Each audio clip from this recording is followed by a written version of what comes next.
জীবনে চলার পথে সবসময় সেই মানুষটাকে বেছে নাও যে তোমাকে প্রতিটা পদক্ষেপে মোটিভেট করবে। কারণ কে কতটা দেখতে সুন্দর, কে কতটা স্মার্ট, কার কত ভালো ড্রেসিং সেন্স, এই ব্যাপারগুলো ইনস্টাগ্রাম আর ফেসবুকের মধ্যেই সীমাবদ্ধ থাকে। আর আমাদের জীবনটা রিলস কিংবা প্রোফাইল পিকচারের মতো পারফেক্ট হয় না।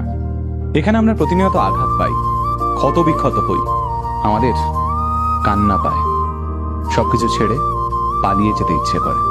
এই যন্ত্রণার মুহূর্তগুলোই আমাদের এমন একটা মানুষের দরকার পড়ে যে আমাদের পাশে বসে আমাদের মাথায় হাত রেখে বলবে, কিচ্ছু হবে না, তুমি পারবে, আমার তোমার উপর বিশ্বাস আছে, তুমি ঠিক ঘুরে দাঁড়াবে।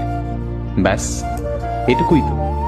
তাই এইরকম একটা মানুষ খোঁজো আর নিজেও এইরকম একটা ইন্সপায়ারিং মানুষ হওয়ার চেষ্টা করো, তাহলেই দেখবে জীবনটা অনেক সহজ হয়ে গেছে।